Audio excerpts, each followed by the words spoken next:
Maybe we did. Did anime come from Homeworld? It's an AU. I mean, half of Russia's missing, so. That's true. Anyway. Here's some anime examples of the making the face. If, you know, just in case you've never watched anime ever in your life. What's an anime?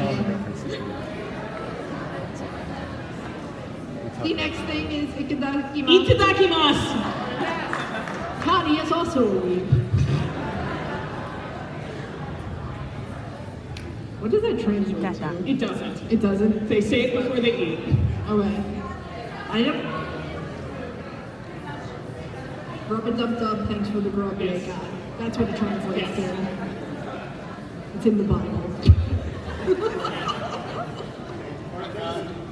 The next thing I want to talk about is the concept of tate shikai, which is, in Japanese culture, they have a very rigid social system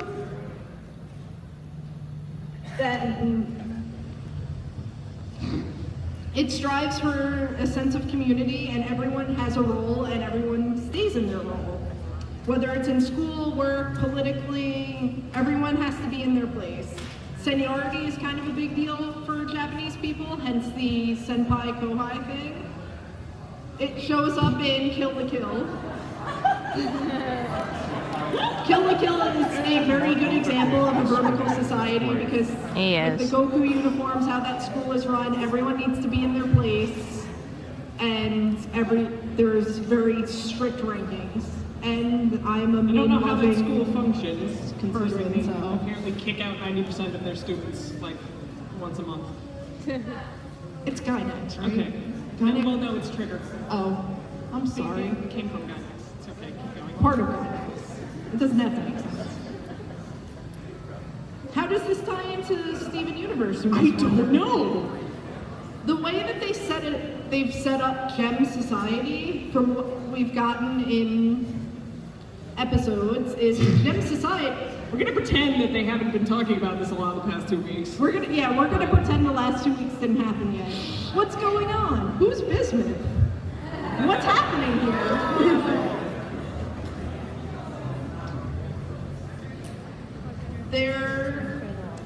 Every gem serves a purpose. They serve the diamonds, and they seem to have ranks.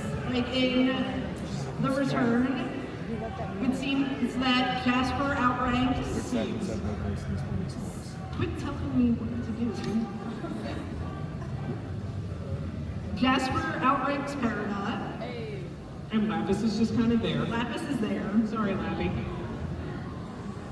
And what Jasper wants takes priority over what Peridot wants, which we later found out was checking on the cluster, which we're not going to bring up again. The diamonds are gem leadership. They're like in charge of every gem ever. Every gem is made for a purpose. And recent episodes have kind of stated that there's multiples of many types of gems. We know that there's many different types of pearls, which seem to serve like a personal servant, butler, body slave kind of thing for Weird slave Leia. Weird slave Leia, but more useful. I don't know, I think they just stand there. And they hold stuff. That's what the gem is for. Pearl is a walking purse. Think about it. Quartz class are warriors. We have Amethyst, Rose, Jasper. They're all the big buff, like Space Marine kind of thing. We also have seen rubies, which kind of seem a lot like infantry, grunts, cannon fodder. They're the ones you throw at they kind of throw at missions to kind of just get things done, and who cares if they get poofed or shattered. They just kind of do their thing. Sapphire has been stated to be a rare gem, and it seems that there's like a aristocracy level where rarer gems. They're just fancy and they're sit fancy around and have magical powers. They're the bourgeoisie. And they haven't really stated what Lapis's purpose is, but there seems to be wings, water, elemental kind of stuff. Can you imagine if there was a Lapis with a gem on her face? Like flying like that? I'll mess up with that.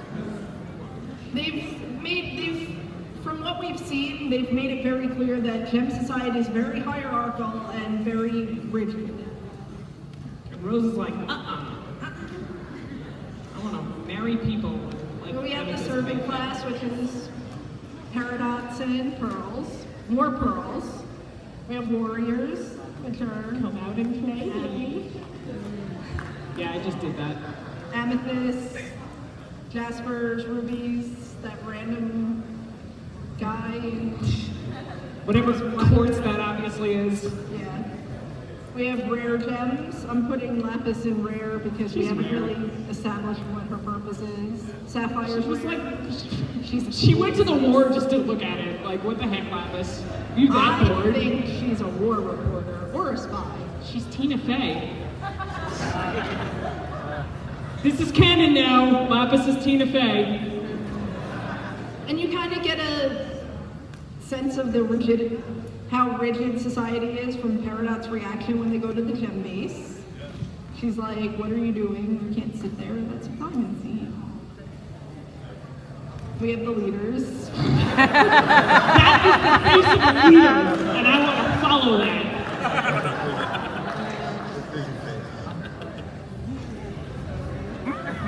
You're just gonna leave it go. The other concept is Giri, which is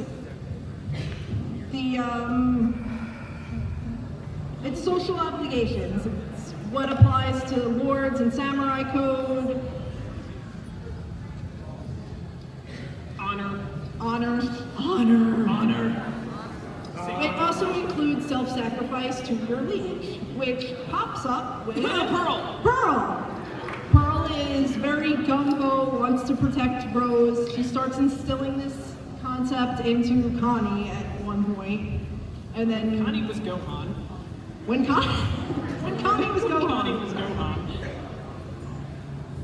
It also ties into the previous concept of society where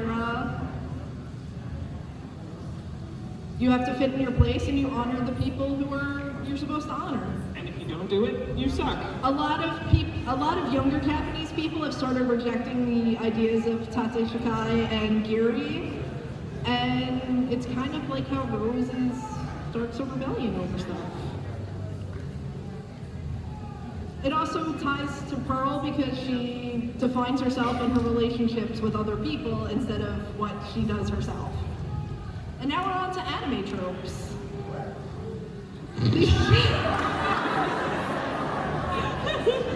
The first trope I want to bring up is this concept of such a pure, good protagonist that pops up a lot in anime.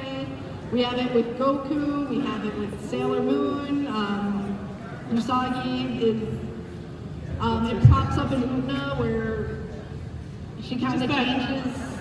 She's lovable, too naive for their own good. Madoka. But everybody loves them and wants to protect them because they're just so moe. Not only that, they change the lives of people around them, and that seems Friendship. with friendship. Steven does this a lot. He has a lot of life-changing relationships with the people in town and the gems themselves.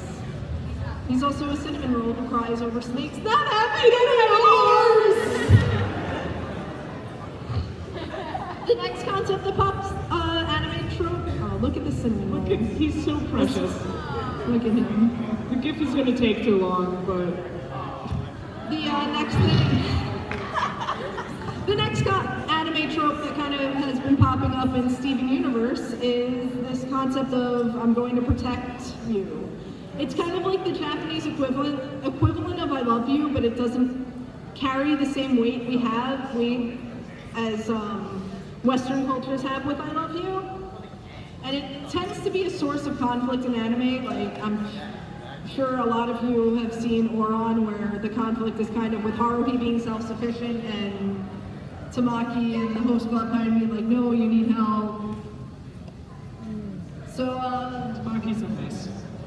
Steven's whole struggle during... Oh no, my Sword to the Sword? No, not Sword to the Sword. The one... I mean, I know about the boosters.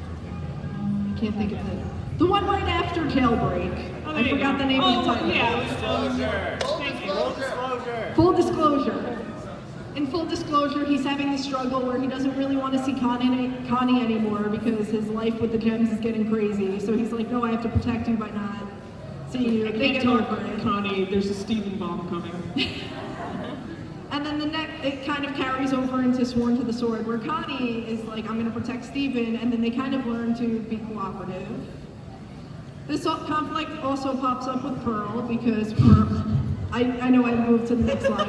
It pops up with Pearl because Pearl wants to protect Rose, but she really doesn't need to. And then Oh My Goddess happened. The next trope that kind of pops up in Steven Universe and anime is the harem trope. Well, it doesn't have to be a sexual thing. There's a trope for a supporting harem, which is definitely Steven. He's surrounded by women characters. And they usually have the lead paired up with somebody, but Connie doesn't live at the house, so it's not that weird. Connie's Oh My Goddess does this the best, and here's Steven's mom harem. Look at him in his little hat. Look at his mom harem. Platonic mom harem. Yes. Steven has a platonic mom harem. The tall one, the short one, and the hot one.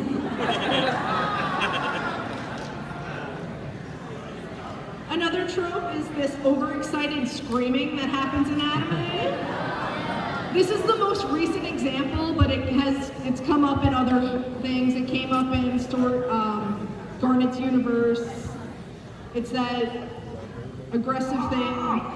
Restaurant Wars it stands out a little bit because there's these over-exaggerated food animes that go Like on. Yakitate. Yakitate. Yes.